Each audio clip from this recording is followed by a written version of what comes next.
Hello दोस्तों, राधे राधे। मैं आप लोगों को अपने चैनल एलडीएस क्लासेस पर स्वागत करती हूँ। दोस्तों, आज मैं आप लोगों को BA first year second semester geography, जो कि हमारा चैप्टर नंबर 2 है, मानव भूगोल के सिद्धांत, मानव भूगोल के मूल सिद्धांत, मतलब कि मानव भूगोल के मूल सिद्धांत क्या क्या है।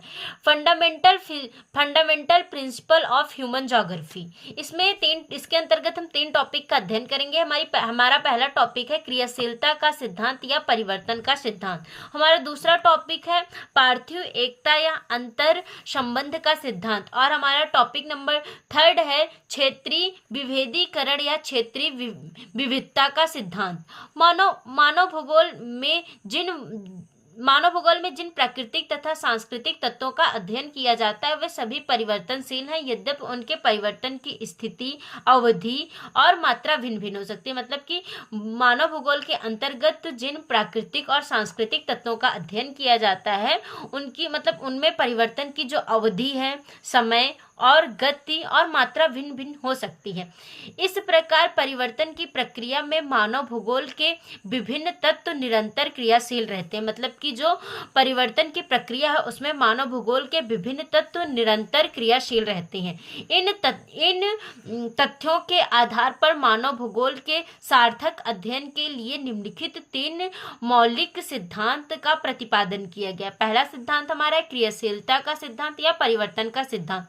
परिवर्तन प्रकृति का नियम है, मतलब कि परिवर्तन होना प्रकृति का नियम है। संसार की सभी चीज पूर्ण रूप से अस्थायी या स्थिर नहीं है। मतलब कि संसार की जो सभी चीजें हैं वह पूर्ण रूप से स्थिर अस्थायी नहीं है, उनमें परिवर्तन होता रहता है, बल्कि वह संसार ही परिवर्तनशील है। मतलब कि हमारा जो संसार है वह ही परिवर्तनशील है।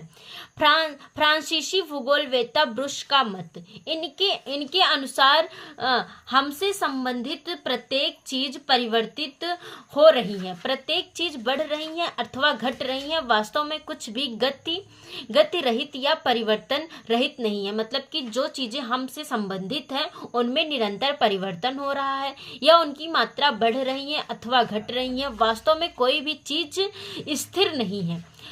परिवर्तनकारी शक्ति, भूतल पर परिवर्तन वाले शक्तियों में भौगोलिक, जैविक तथा मानवीय सभी सम्मिलित हैं, जो प्रकृति तथा सांस्कृतिक तत्वों को परिवर्तित करने में सदैव प्रयत्नशील रहते हैं। परिवर्तनकारी शक्ति निम्नलिखित हैं, जैसे कि भौतिक शक्ति, फिजिकल फोर्स, और जैविक शक्ति, जोग्राफिकल फोर्स, मानवीय शक्ति, ह्यूमन फोर्स। और सर्वप्रथम हम देखते हैं कि भौतिक शक्ति यह एक प्रकार की प्रकृति शक्ति है। मतलब कि हम भौतिक शक्ति को एक प्रकार की प्रकृति शक्ति भी कहते हैं। पृथ्वी की आंतरिक संरचना, मतलब कि हम भौतिक शक्ति में पृथ्वी की आंतरिक शक्ति के बारे में अध्ययन करेंगे। सौर ऊर्जा, सूर्य शक्ति और गुरुत्वाकर्षण शक्ति के बारे में अध्ययन करेंगे। दोस्तों, हमारी दूसरी शक्ति है जैविक शक्ति। भौतिक शक्तियों के समान जैविक शक्ति पेड़ पौधे तथा पशु एवं जीव जंतु की धरातल पर परिवर्तन लाने में सदैव संलग्न रहती हैं। और तीसरी शक्ति हमारी मानवीय शक्ति है। मनुष्य एक प्रमुख भौगोलिक कारक तथा क्रियाशील शक्ति है, जो प्राकृतिक तत्वों को परिवर्तित कर सांस्कृतिक तत्वों में सृजन से निरंतर क्रियाशील रहता है। मतलब कि मानव एक भौगोलिक कारक है जो कि मतलब कि प्राकृतिक तत्वों को सांस्कृतिक तत्वों में परिवर्तन कर अपना कल्याण निरंतर करता रहता है। मनुष्य प्राचीन काल से प्राकृतिक वातावरण में परिवर्तन कर अपना कल्याण कर रहा है। मतलब कि जो मनुष्य है वह प्राचीन काल से ही प्राकृतिक वातावरण में परिवर्तन कर अपना कल्याण कर रहा है, अभी भी कर रहा है।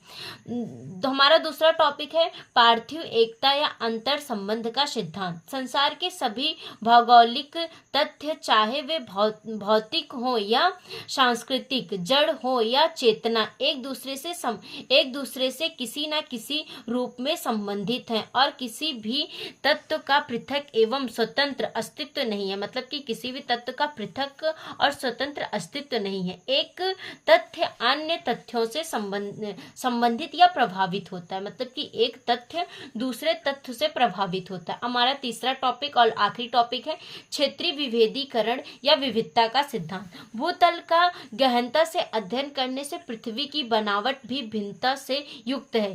कहीं ऊंचे ऊंचे पर्वत, कहीं मैदान, कहीं पर गहरी घाटियां भी हैं।